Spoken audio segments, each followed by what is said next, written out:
Welcome into Dating at Her Age. Today we have a fun guest in studio, a relationship coach, Kristin Sokol. Hi. Thank you for joining us. Yeah, so glad to be here.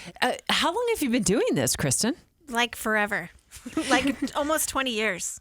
So back up 20 years. Let's start with this. How has dating changed in terms of your business? It's always evolving. And just when I get like so good at figuring out how to help people craft exactly what they need, it evolves and changes, and we don't need those things anymore. We need a different thing, right? So it has evolved from, when I was online dating in 2003, we had these big, long 600-word, profiles where we would describe our whole lives, right? And what we were looking for and our hobbies and interests, and we're, trying to engage people in that.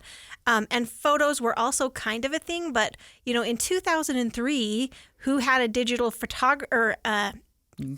Yeah. I mean, it was maybe 25% of people. So it was more about words, which is great because my background, I started in journalism, and I was a great writer, so I had all the words for myself and everybody who I was working with.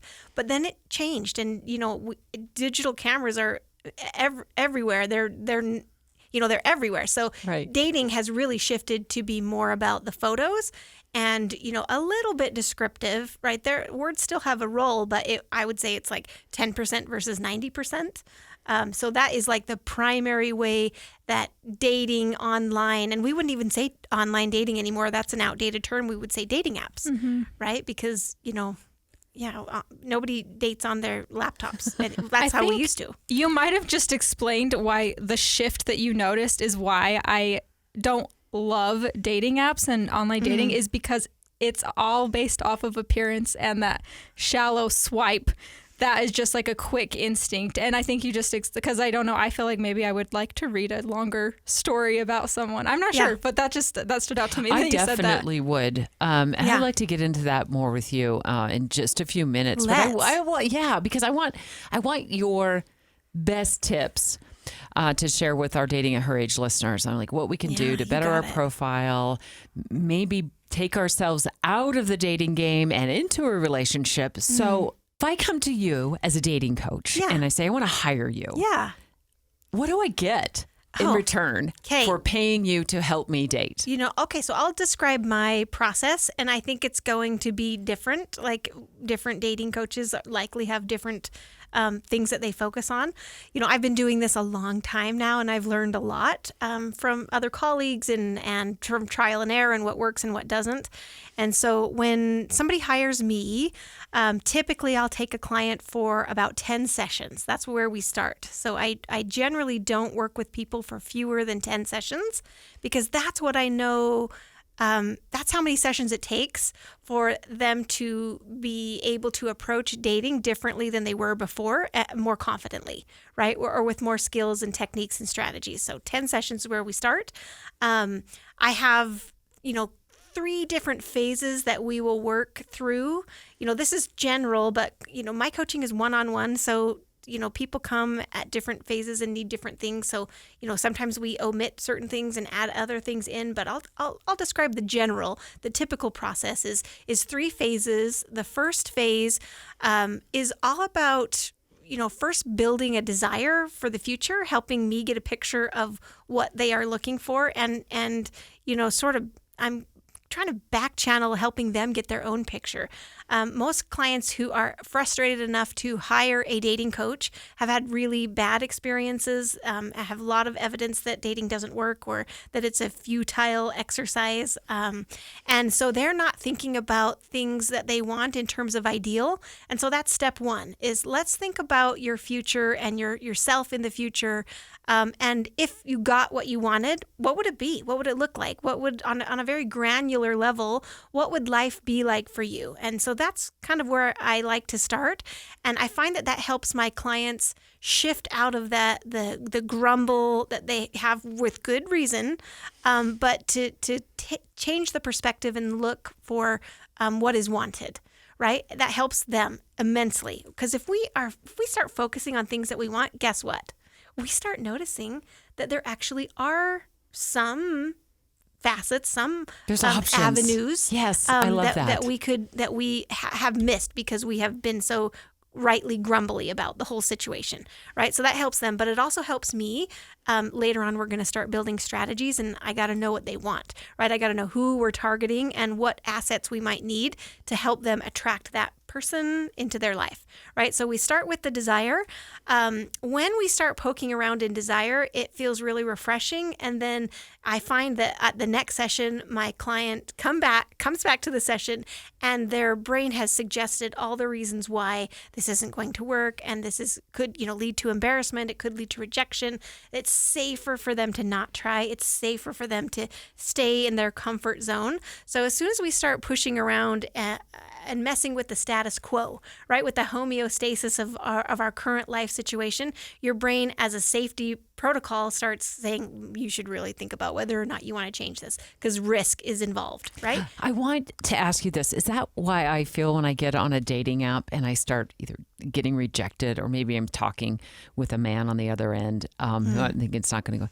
Is that why I'm like, I'm going to delete the app? Yes. Is that the same idea there? Okay. Yes, because we have our prefrontal cortex in our brain. We also have the amygdala, right? That's wired to the nervous system. It's the more primitive part of the brain. It's fight, flight, or freeze. Yeah, it's never going to work. Right? I got to get out. So as soon as we get like some sort of trigger, like then our prefrontal cortex kind of goes offline, like we disconnect from the internet, and we only have what is, the primitive part of the brain, and it's functioning at its highest capacity. But, in the real estate of the brain, it's the smallest part. So its ability to have executive functionality is limited, right? So it feels really right and good.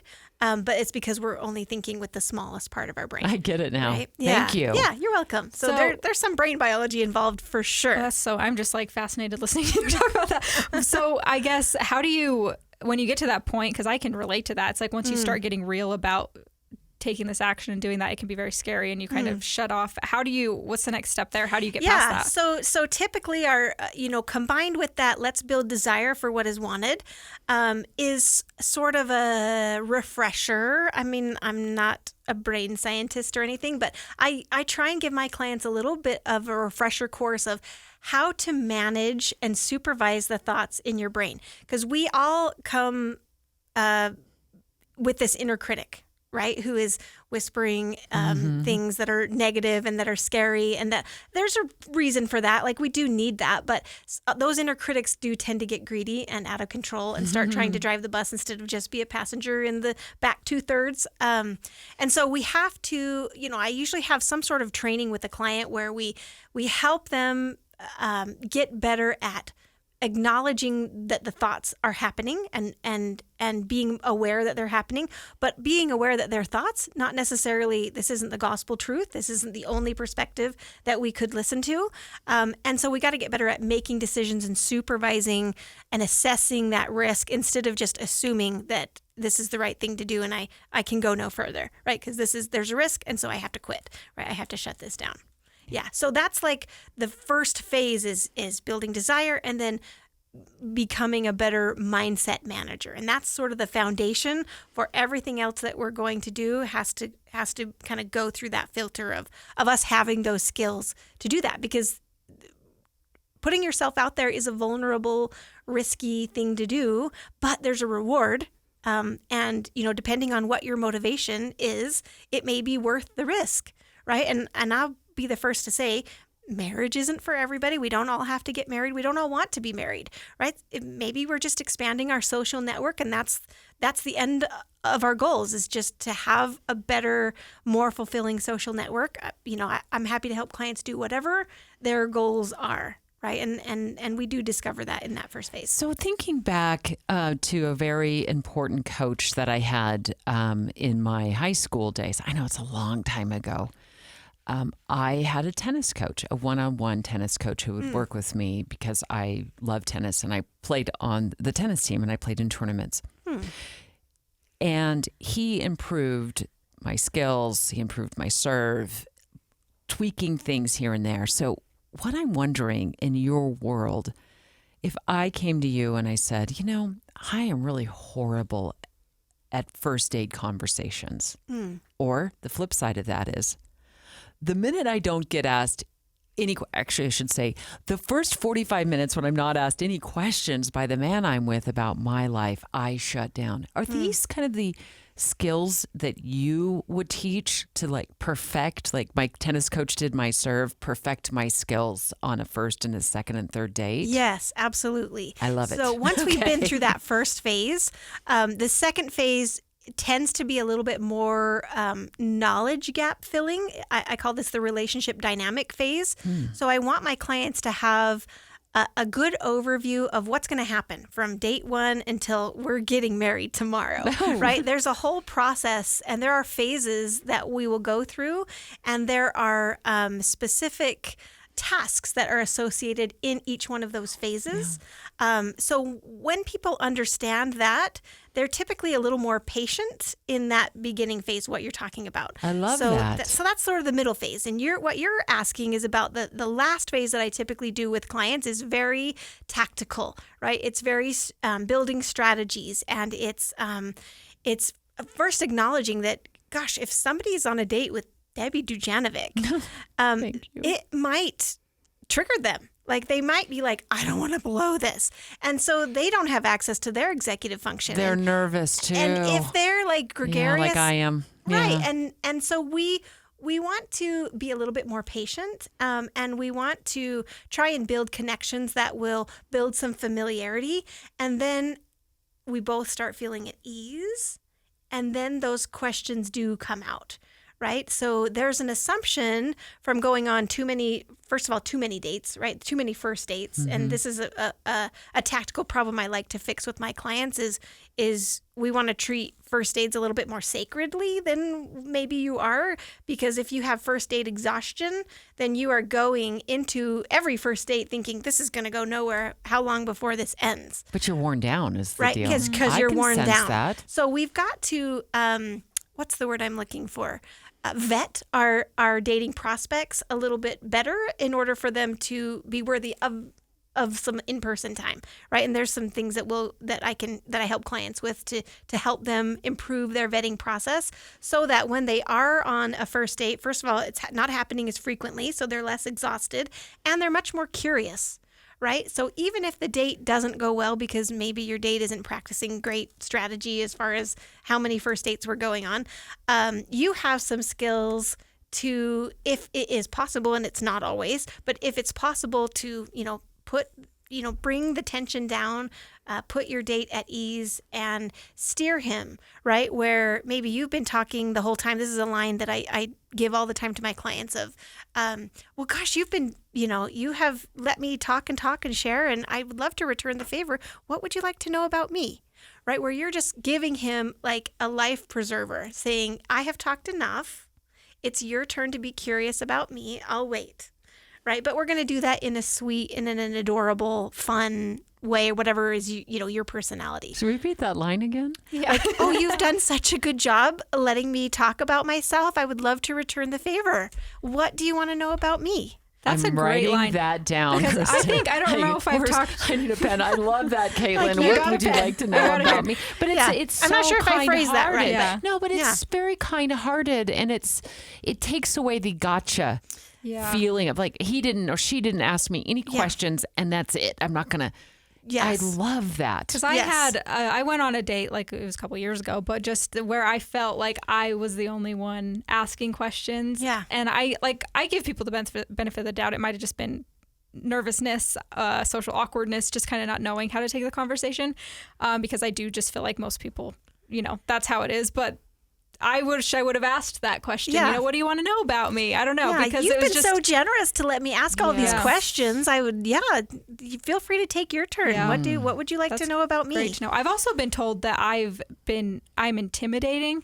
And so I feel like when you use that example of you're going on a date with Debbie Dujanovic and you may be nervous about that, I feel like people have told me I'm intimidating. And so just maybe being, I don't know.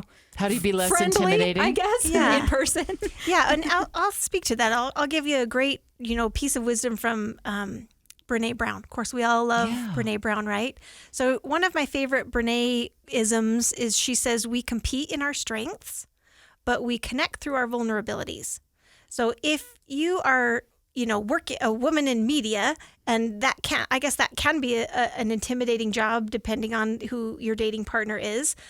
We probably don't want to be talking too much about your career or your path in that way. You want to talk about some of the more vulnerable things, like, oh my gosh, I got a flat tire on the way here, and now my hands are covered in filth, right? And I didn't know what to do. I had to call somebody.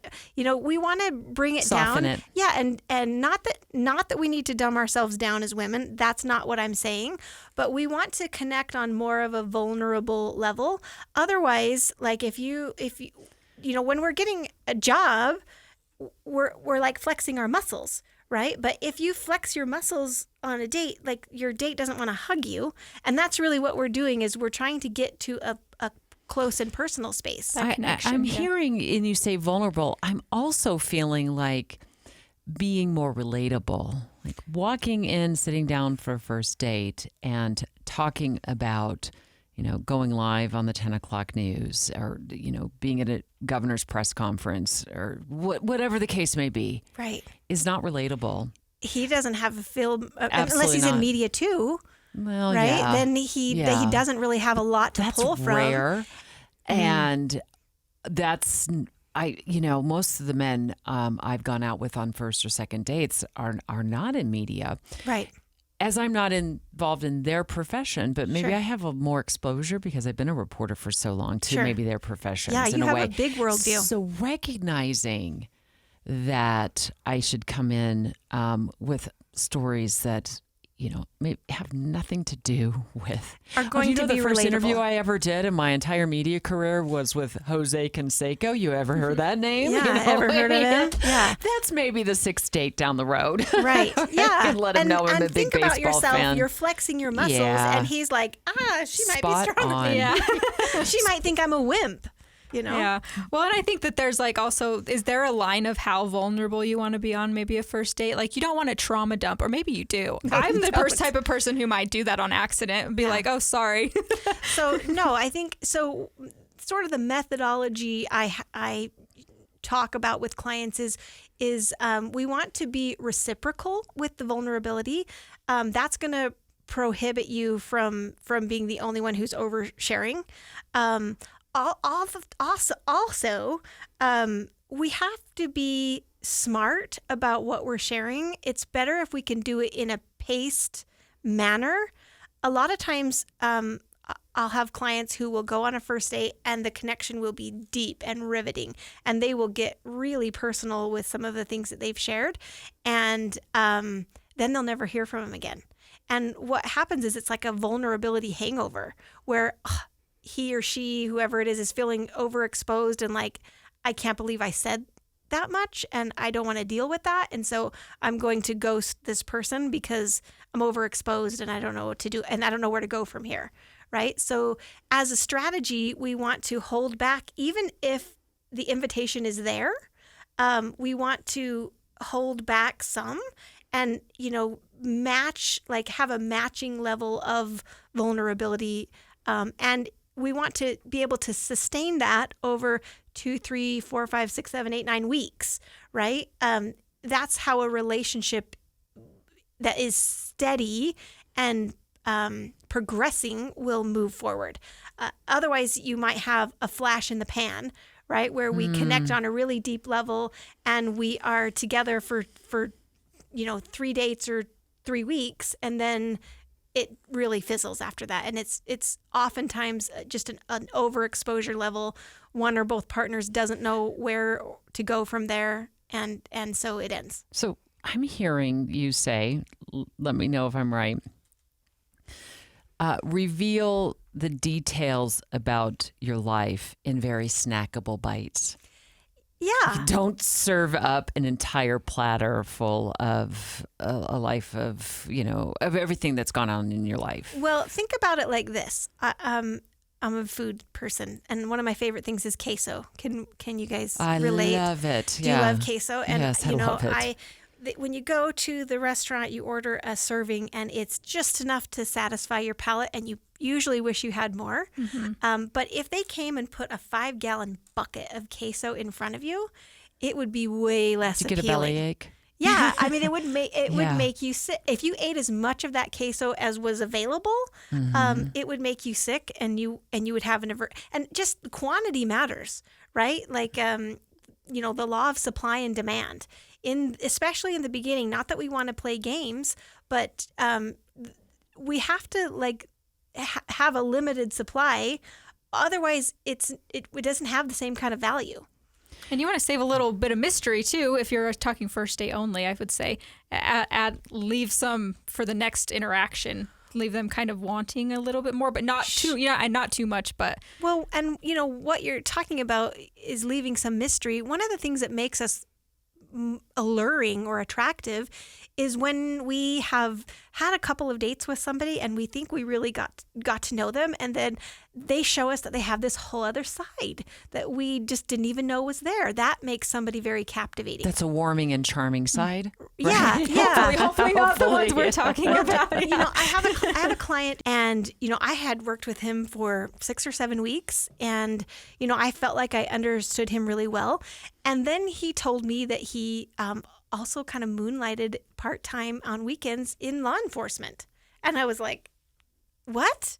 And he had these pictures of him in this uniform with a badge and a truck. And it was like, oh my gosh, I had no idea that this other side of you existed. And it made him so much more alluring, right? And so we don't want to show every card we have just because we have it on the very first date. We want to drip it out, right? And keep showing them other facets. Think about a diamond that really sparkles, right? The more facets it has, the more it sparkles. Yeah. So do you work with clients on their dating profiles, going back to Caitlyn's point about kind of the lack of narrative that are on dating apps? When you click on profiles, you don't often see a lot of information. I'm also guilty of that. I'm dating app exhausted, maybe a little first date exhausted too.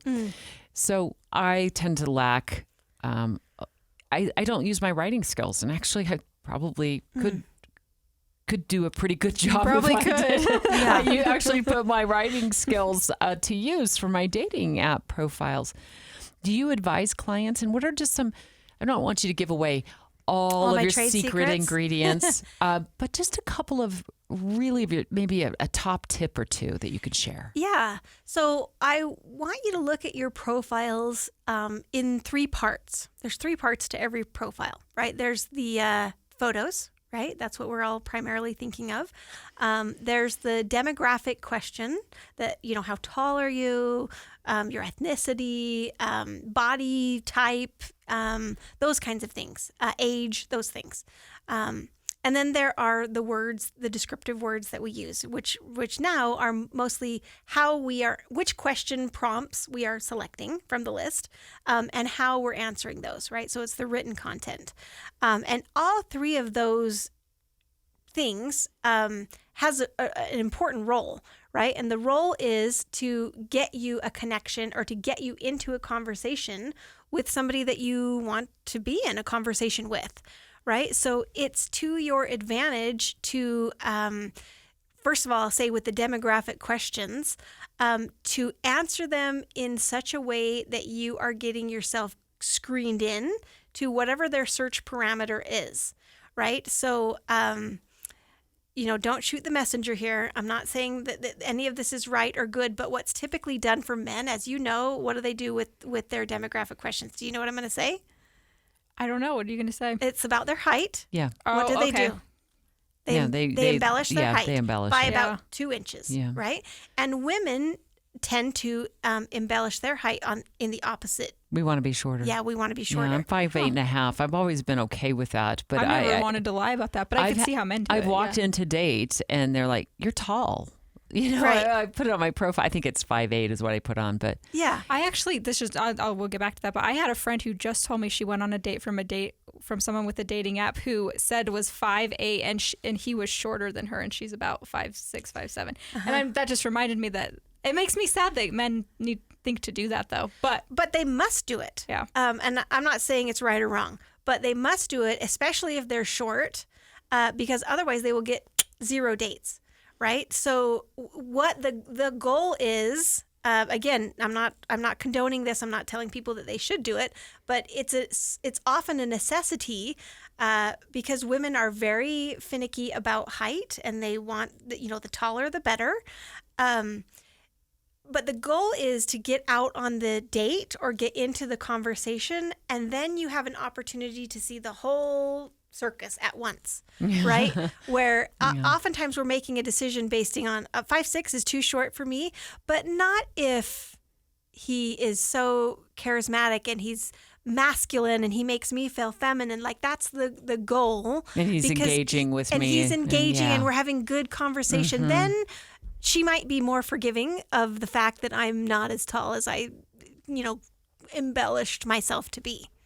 Right? So that's the goal. That's kind of the psychology about why people do it. And I won't say if it's right or wrong, but I have had lots of clients who have ended up marrying people who are not as tall as they thought they had wanted, and then find out later that it's not nearly as important as they thought. They use it as a bridge. So when it comes to that demographic portion, are you saying I should be 5'6" on my profile? I don't give advice, but my advice would be to answer the questions in such a way that you will get yourself screened in versus screened out, knowing that there will be an opportunity for them to see your package, right? See your profile, and make that decision for themselves. I have a lot of women who, like on body type, would want to describe themselves as average. And I would say, hey, I think you should mark, slender, right? Or athletic, because he's going to see you, right? It's not like we're going out on a blind date just based on these descriptions. He's going to see you, and we're going to have time to text and chat and maybe do a video chat. So it's not like we're fooling him. But the goal is that he sees you, right? We want the user to make the decision, not the algorithm to make the decision. Does that make sense? Right? So I would say answer the questions in the most flatteringly realistic way possible, right? If you are 5'5", you can't claim that you're 6'2", because that's fraud. But of the highest dating degree. Right. We're putting you in dating jail. I would say it happens. The most flatteringly but realistic way you can. How important is authenticity in dating apps, in your opinion? It's important. So the authenticity is going to come through in what photos you select, right? Putting together a catalog of photos, which, by the way, you can rotate through, right? The algorithms reward fresh content. So if you are moving things around, like photos are coming in, photos are coming out, you're toggling around with what you're saying, the algorithms are going to show you to more people, right? So this is not, your profile shouldn't be super static. It should be a living organism that is being changed and edited. I heard this in my head. Wah, wah, wah. When it came to my profile, I'm like, what? What is the word? Define static. Oops. Right, yes. That's we want to be why I changing keep deleting things up. it. Now, as far as authenticity, we want to paint a picture, like this is your opportunity to wave a flag out in the universe of who you are, and your tribe should be able to locate you because you're waving that flag, right? And you're not, like, if you're appealing to everyone, then you're probably actually appealing to no one, right? We want to pick our niche, and we want to speak to them, and we want to create a package that will appeal to them, right? So if you are just really into LARPing and Lord of the Rings, then we want to have a photo, at least one photo that represents that part of you, right? So that's you have to, like, the real estate, I'm sorry, I'm bumbling here, but the real estate you're doing of great. the This is photos good. and the words that you say, that you choose, really matter in who's going to come apply, right?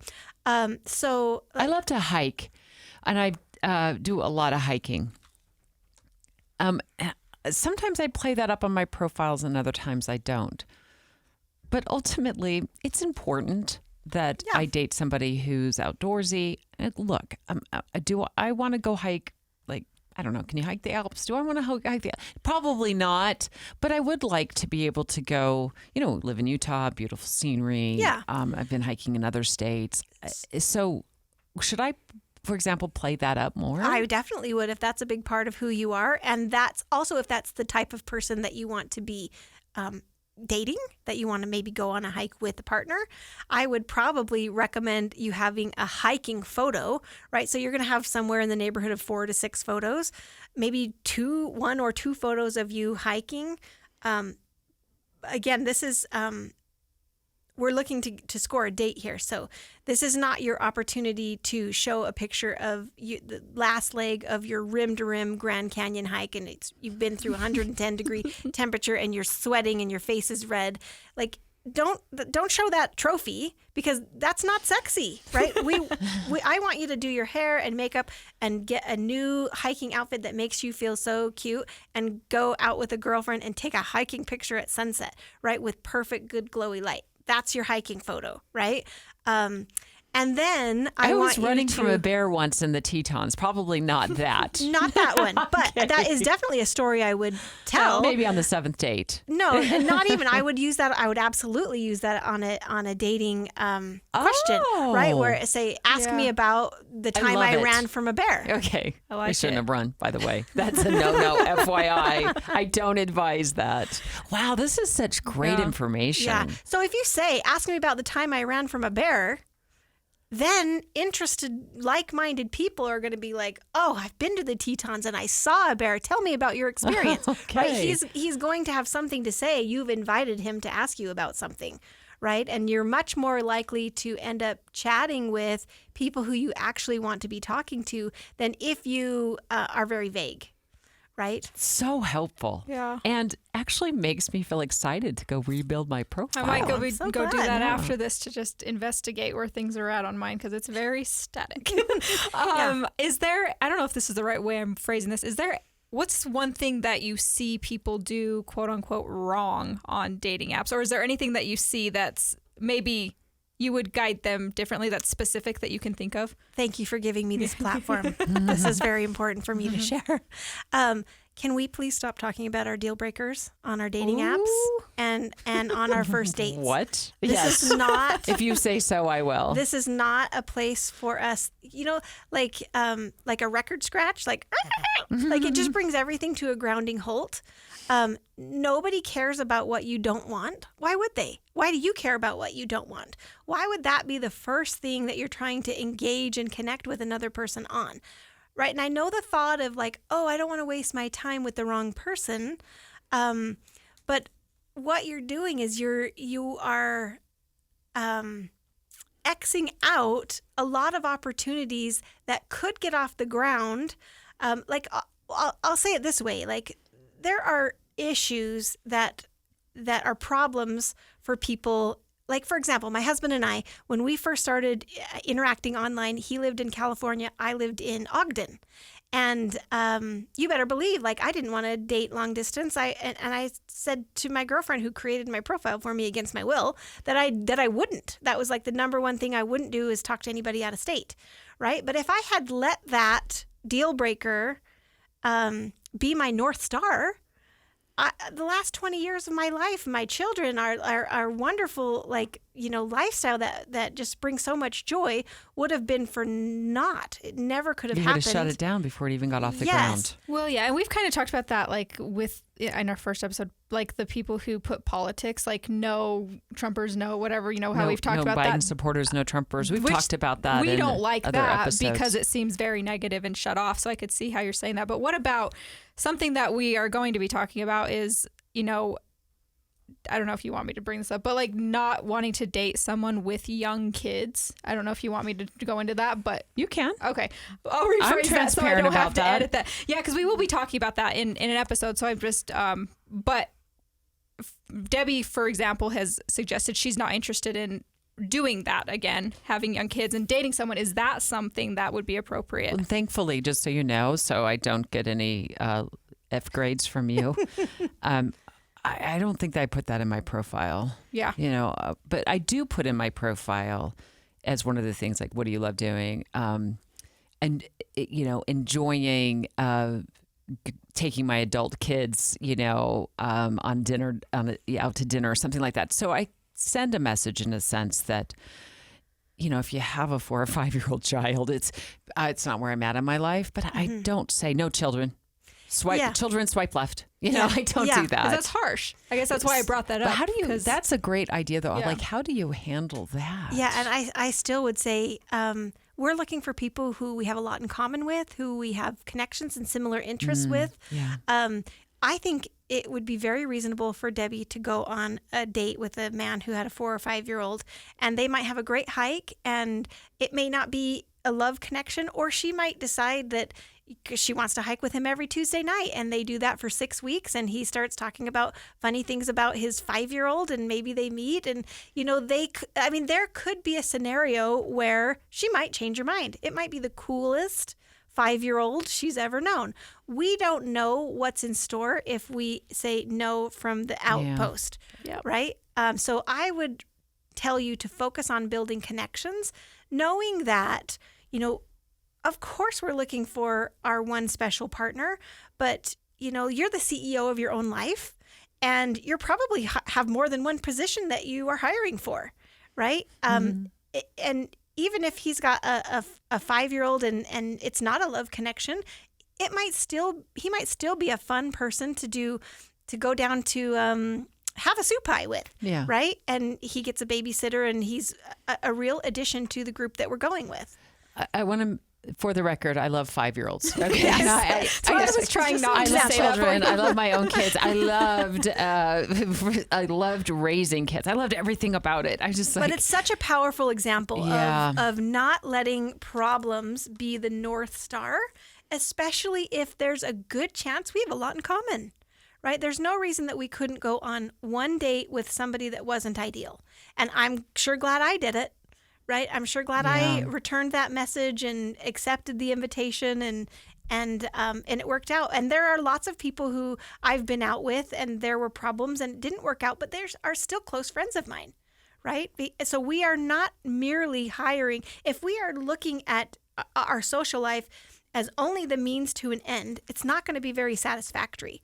Right. But if we are able to enjoy social experiences with all kinds of people in all kinds of, propositions, you're going to have a better time, just more organically. But I still think that the success will follow. I think you just said something, because I've realized this in my own life, that I mean, you think dating, you think relationship, romantic love, marriage, but it can kind of be scary when you think about that end goal. But really, when you just think about it as I'm just looking for a connection, regardless if it's a friend, if it's a more romantic relationship, it kind of makes it easier to obtain. Do you feel like that's something you see with people, and maybe that fear, or just like kind of not being open and broad?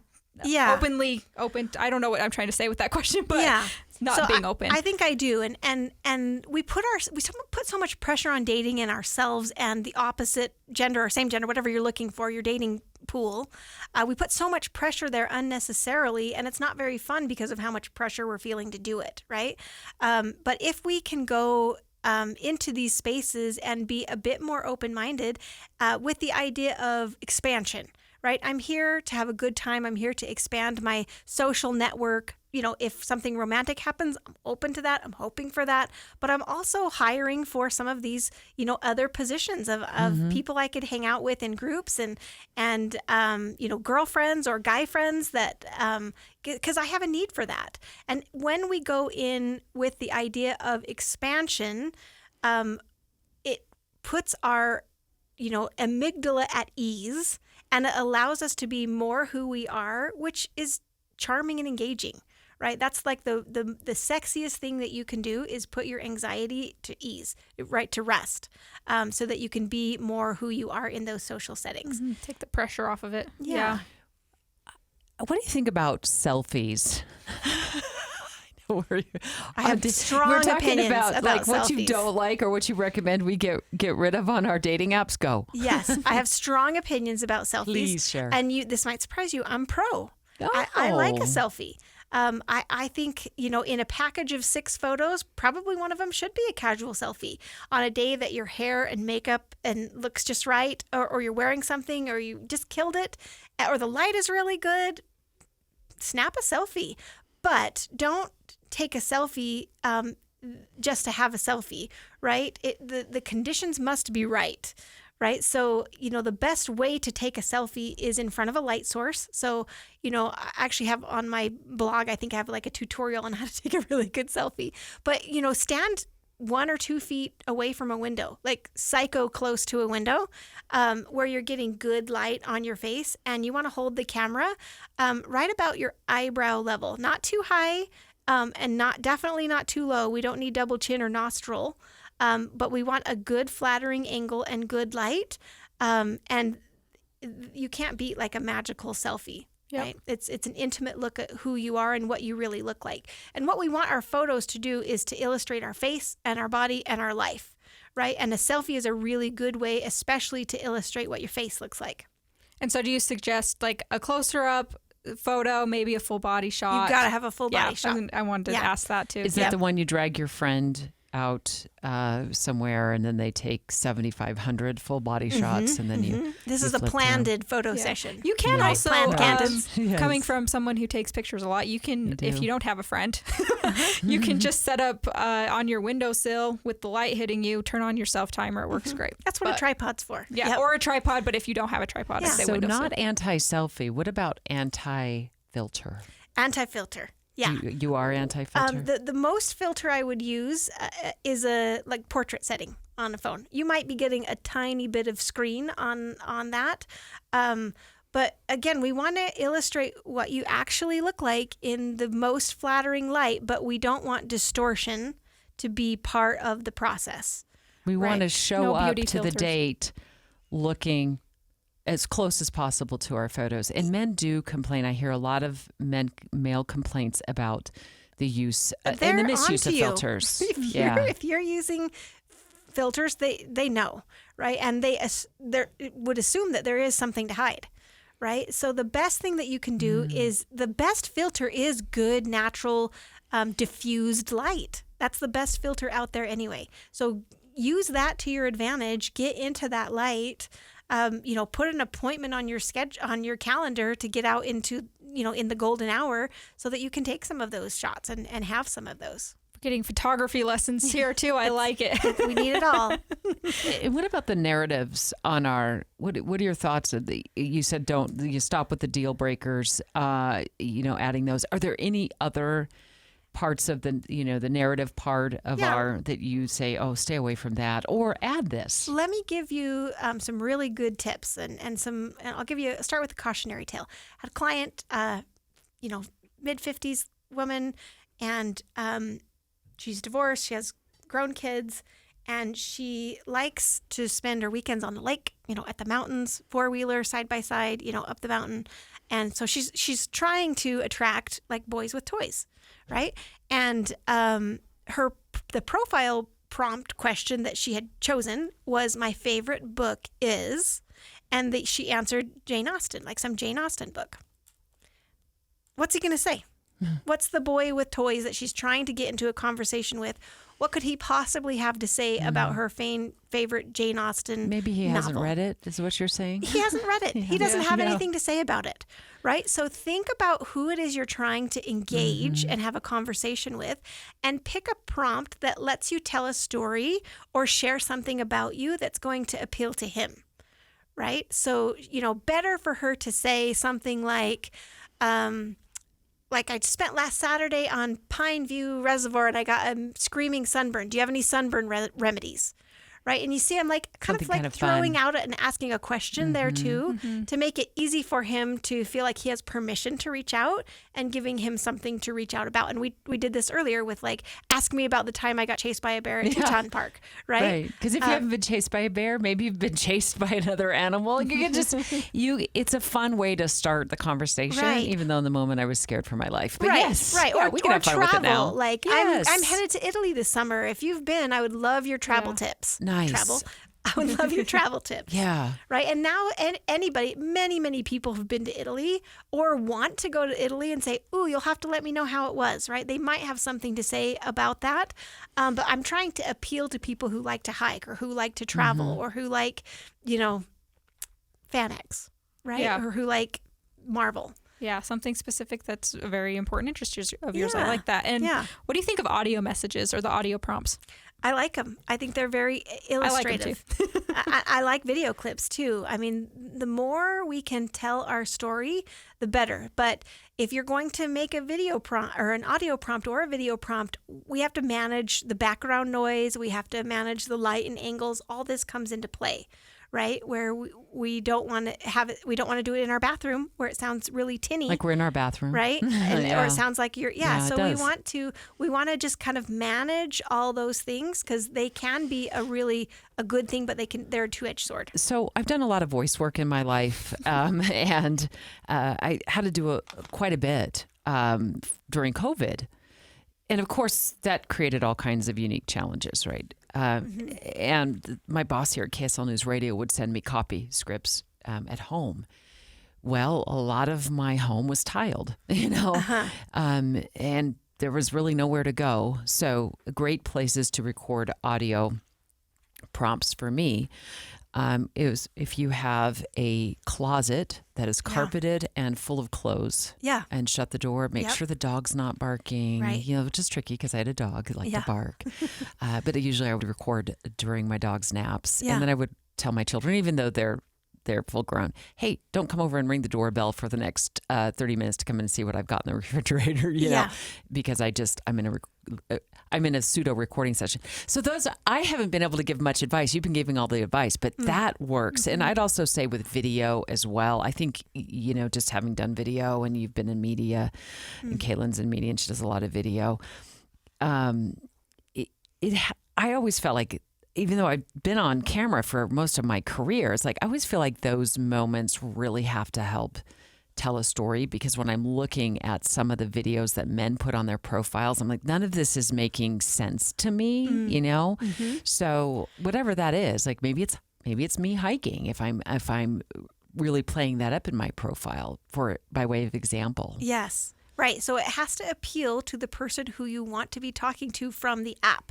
Right. It can't just be like a resume of like, look at all these cool things that I can do and have done, but rather like, here's, try and pose it from here's what we would be doing together, right? Here's something that I would enjoy your company, doing. So, walking along a trail and taking a cute little selfie and talking to the camera and maybe flipping it around and seeing spotting an animal or, a beautiful vista, that could be really compelling to a guy that would be so enchanted to find somebody who is actually out there hiking, right? I can literally see her doing that, and I like the sound of her voice, and I like her look. And videos can add a little bit more personality as well. That's just why I tend to like video a little bit more. I've seen videos of men like they're racing motocross. I'm like, and I can't even see what you really look like. Right. Even though that's really impressive, it's not something that I would draw me to their profile, even though maybe our algorithms have matched up because we both put something in there about loving the outdoors or something like that. I wouldn't mind that in addition to maybe a more personable.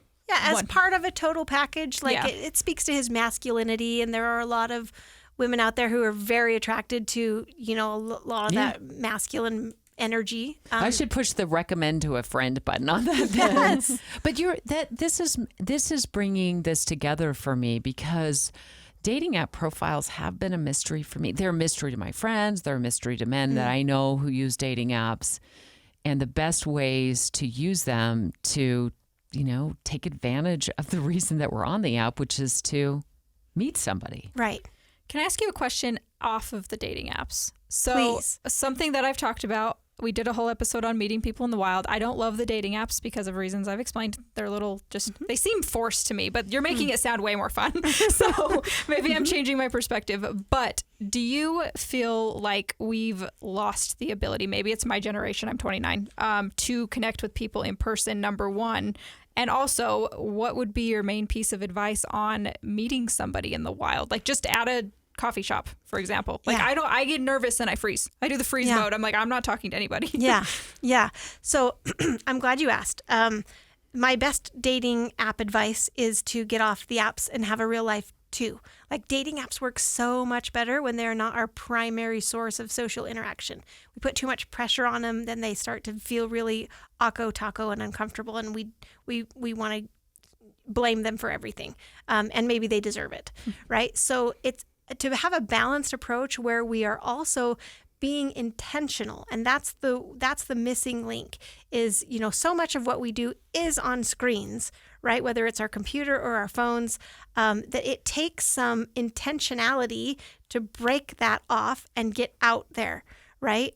So when we are at a coffee shop, we be intentional. Like, I'm going to walk in here, and my goal is to make eye contact with two people and smile. That's what I'm going to do.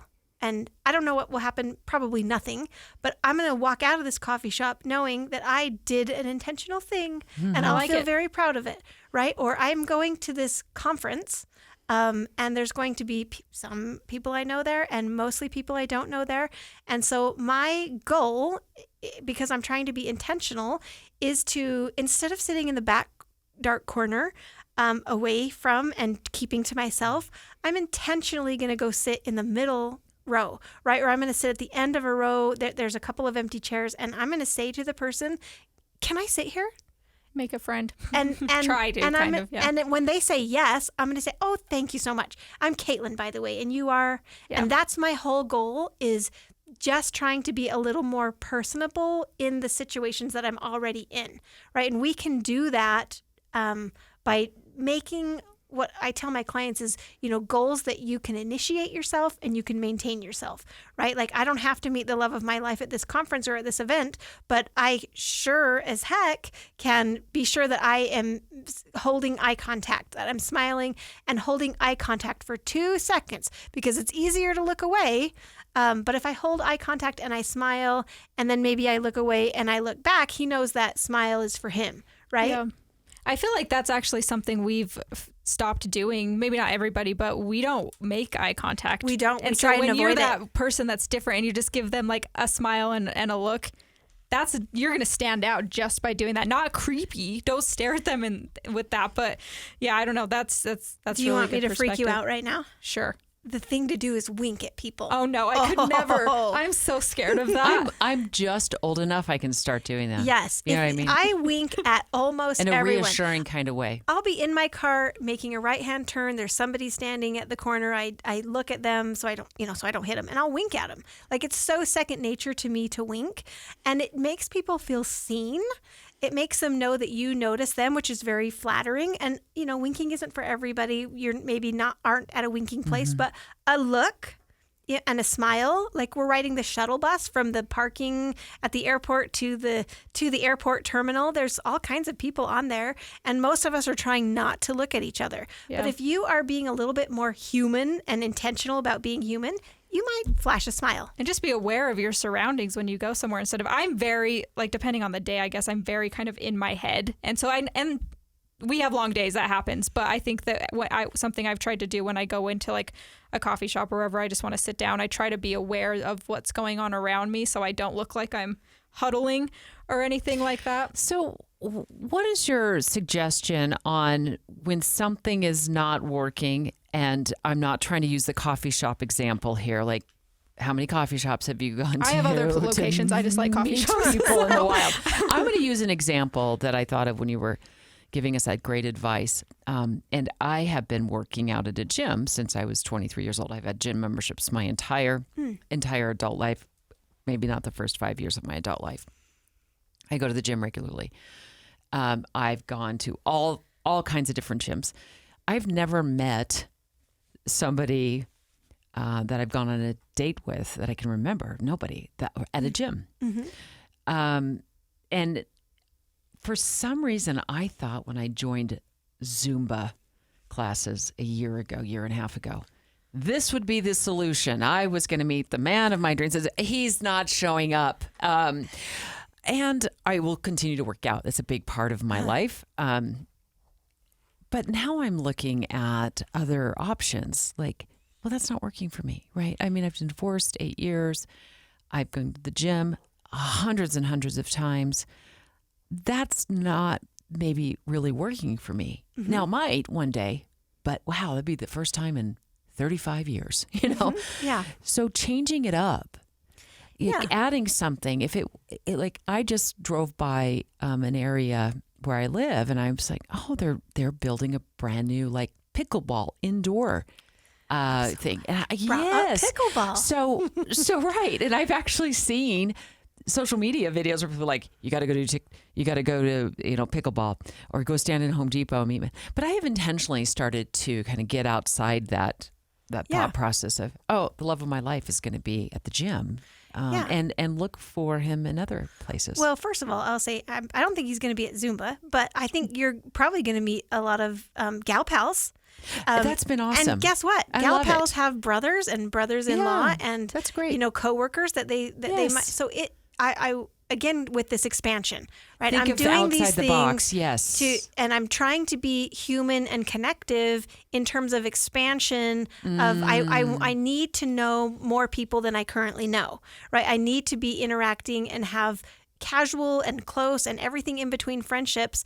And I can make those kinds of friendships. I have friends that I've made at the gym, no boys, right? And when I was single, I thought I could meet somebody at the gym, but I was there and I had so much pressure on trying to meet the love of my life at a gym that I was so freaked out I couldn't do it, right? Yeah. So think in terms of expansion. Okay. And then also think in terms of like, how am I going to meet somebody who is outside like my normal paths? Right. I'm going to the gym. Like if I was going to meet him there, I think I would have met him by now.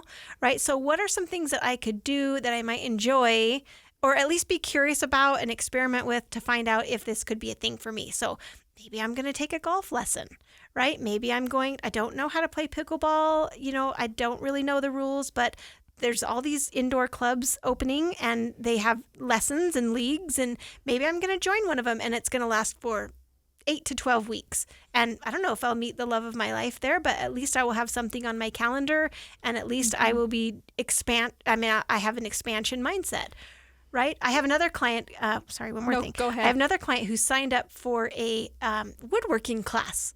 And it's like a subscription thing where they have all the tools and the supplies, and you can go in there and do your projects. And you never know who you might meet. This is just an example, I think, of romanticizing your life. Again, we've kind of talked about this with making yourself a schedule and the classes that you are actually interested in, and putting yourself where you might find someone who's also interested in these new hobbies and whatnot. So I think that it just was making me excited. I was like, oh, these classes, they sound fun. And I think a class, maybe it's not Zumba, I don't know, but is easier to connect with someone rather than just the gym and wandering around the machines. At least in my experience, when I go to the gym, I am headphones on, world off, which I don't know. A lot of people are now. I don't know if anyone's trying to connect at the gym, but that's where I go to disconnect a little bit. So that's just, I think most people are like that, but maybe there's others that are out there. Well, and there's a lot of, speaking of, most people at the gym are in headphoned up. But that's what, like a little one finger wave. If we make eye contact, you might do like a one finger wave, and that's all. That's a big move. Yeah, right. And and you should feel proud of yourself for doing it. But that is a way that you can, reach out, even within the limited circumstances that you have. It's better than doing nothing or looking away or just being frustrated. Yeah, and there's likely people at the gym, if we're just specifically talking about that you'll see frequently if you go at the same time. You'll just kind of familiarize yourself with some people that go. What about joining a Facebook group or something that, you, Kristin, that you feel confident is a safe group, it's a fun group, it's up your alley of things you like to do? Love it. Yeah. So here's what I would say. say. A lot of them. In our professional lives, we have, gotten the degree, or we've taken the certification class, or somehow we've gotten these credentials, and that's allowed us to get promoted and to open new doors and to open new opportunities for us. So we are already taking the classes and putting effort and intention of like, oh, I got to do this 6-week class, or I got to get the CEU credit. So I have to show up to this place and I have to put effort in, right? And that's how we maintain and help our career to flourish. We're talking about the same kinds of things just for our personal life. So sometimes we feel like, oh, it just should happen organically. But your career has not happened organically. It happened with effort and intent and forethought and planning and execution. And the same thing is true in your social life. If you want it to flourish or go in a different direction that it's in, then sign up for the class, put the intention, execute it. Some things will fail, other things will succeed. You'll learn, you'll change, you'll meet new people who will open doors and introduce you to other people that will, create new opportunity for you. And we just feel like we're failing if we have to put effort into it. But people who are in happy, connective relationships, or who are happy in the dating pool, are doing this is what they're doing and this is why they're happy. Do you think a lot of people are closed off to dating and they don't realize it? Do you think that there is a shift that is needing to be made? Because I think that we've realized in this journey, at least I have, that I think that I kind of had a closed off mindset because I had a vision in my head of how it was going to go. We've kind of already talked about this, I guess. But do you think there's some sort of perspective shift? I would say that there are times and seasons of our lives, right? I'm very connected with other dating coaches and matchmakers, and a lot of them are really adamant about scaling my business, right? And they're always putting pressure on me to scale and do things differently and push and challenge and push and challenge. And there's times where I just want to get out of the room as fast as I can because I don't want anybody to tell me how I need to change my business or what I need to do. And I feel like, oftentimes we're in a season of our life where dating just isn't a priority and for reasons, whatever they are. And that's okay, right? And I just, it's okay for us to be in the time and season that we're in. But if we find ourselves feeling like, this doesn't feel right for me, this doesn't feel good for me, I don't know what to do next, that's a time where it's good to be curious and to look at resources and look at people who are successful at doing whatever you wish you were doing and figuring out what they're doing, right? So, not everybody has to shift, and not everybody has to want to do a better job. But I bet you in 2 years, maybe things will be different and they'll be ready to go for it. I have most of my clients come to me from other clients, right? And they've been telling their friends about me for a long time, right? And their friends have been like, ick. I would never hire a dating coach. No, thank you. Not in a million years. And then 18 months later, I hear from them and it's their time, right? They have reached a point of, reached a pain threshold, or a point of diminishing returns on their current, trajectory, and they're ready to make that shift. So I never want to push people because I want to honor and respect whatever time or season that you're in. But if you are miserable and you wish things were different, there are things that you can do, all along the scope. And it isn't hiring. We don't all have to go in 100% and hire a dating coach, right? But there's so many good dating podcasts out there. I listen to many of them, including this one. There's so many great dating books and resources. And if we just do a little bit of research, a little bit of sleuthing, or even just like talking to your people in your network and, giving them permission to fix you up, right? A lot of times people don't want to assume that you must be miserable because you're single, so they won't say anything, but maybe they do know somebody for you. So if you give them permission to ask, I don't know if I answered your question. No, you did. One thing I've learned in my 57-year journey is don't say never, ever would I ever. Because I've said that in the past, and suddenly I find myself I would never, ever, ever go get therapy to work through issues. And guess what? Yeah. I have gone to therapy many, many, many times, and I found it super helpful. Yeah. I want to get to what a matchmaker does. Because we talked about the dating coach aspect of it. When I hear the word matchmaker, does that mean you're going to match me with somebody? Or does it mean you're going to help me match with somebody on a dating app? Walk me through that. So typically when you're talking about working with or hiring a matchmaker, you're hiring them to do the recruiting for you, right? So they're going to go find my man? Yeah. Oh, yeah. Scary. it's amazing. No, I think it's great. It is great. It's expensive. Okay. Can you give us a range? Like what would make sense? So work with a reputable matchmaker. You can work with, there's several national companies that do this, like Talkify, 3-Day Rule. I don't know if you've heard of those, but they're basically going to charge you about $1,000 a match. Oh my goodness. Right? So that's like the most bargain and matchmaking service that you're going to work with. Some of my colleagues and friends charge that are in the industry will charge somewhere in the neighborhood of $10,000 a month, all the way to $250,000 for 3 to 6 months worth of service. So this is a high end thing. It's bespoke. You get a lot for that? Or hopefully you get a match. I mean, if you're working with a reputable matchmaker, you're going to get a lot for that. But there's no guarantees either, right? Oh, so the reason I focus on coaching is I find that, people are a much better expert in their own life than I could ever be. Even, my clients are friends, we're close. And I feel like I know them really well. And, I do fix-ups, right? I don't really sell matchmaking services very often, sometimes, not often. But if I find two people who I think would go well together, I'll fix them up. And it pains me when they don't like each other, right? It makes me angry. Like, I just think you guys are perfect. Like, why are you being so short-sighted, right? But when it comes down to is, even though we're close, I feel like I know what would work for them. They are actually a much better expert in their own life than I could ever be. So the better, faster, most efficient approach from beginning to end of get me into the relationship I want to be in is to up-level your skills in dating, right? Sharpen your skills and strategies and get some new ideas and some fresh insights. And you are a much better matchmaker for yourself than any matchmaker you could hire could ever be. Now, that being said, I have a lot of very successful matchmakers who match a lot of clients successfully, but it comes at great expense. And can you give us a range then? If I said I want to hire a dating coach, because we have listeners, awesome listeners from California to Canada, and we're so grateful. But the ranges might be different all over the world. It really, just generally. It really depends on where you are and how saturated the market that you're in is. So I would think, anywhere from $75 a session, I think would be if you're working with somebody for less than that.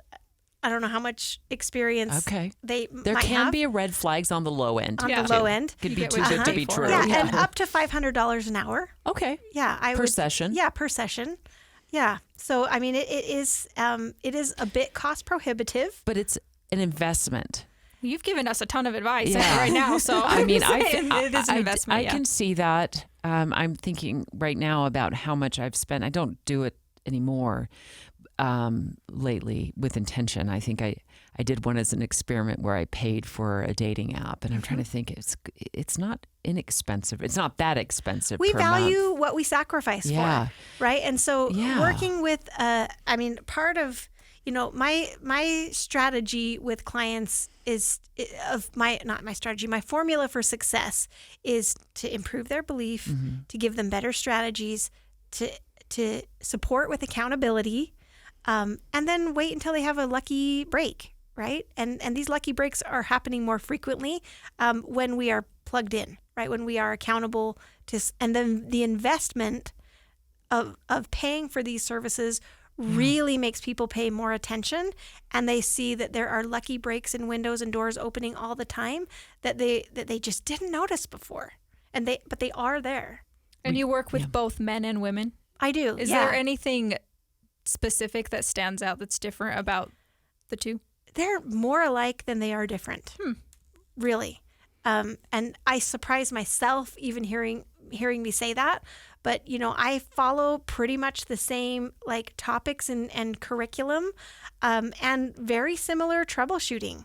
I do probably about maybe 40% of what I do in coaching is things that I know that I want you to know that you might not know.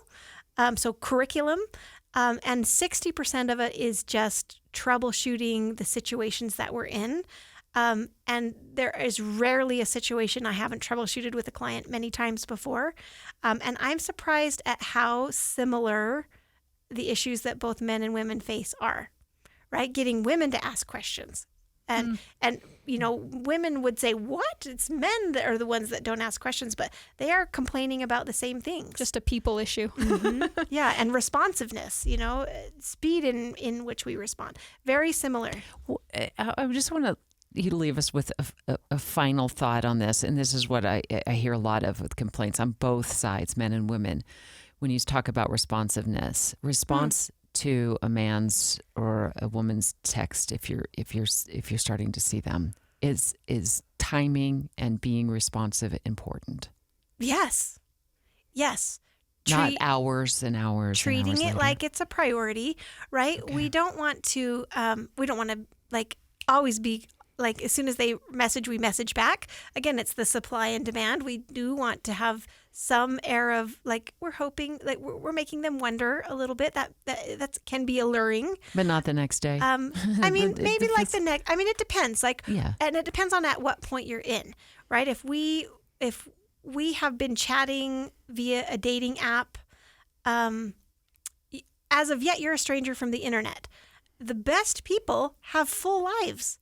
Right. And so a stranger from the internet who I'm interested in and curious about maybe still doesn't register above my, getting my kids to their soccer game and back and cheering on the sidelines and getting them dinner and getting them to bed. And then at the end of the night, I will respond unless I'm too tired. Thank you for explaining that, because that's how I feel about it when I'm first interacting with somebody. Yes. But after we've been on, a date or 2 dates or 3 dates,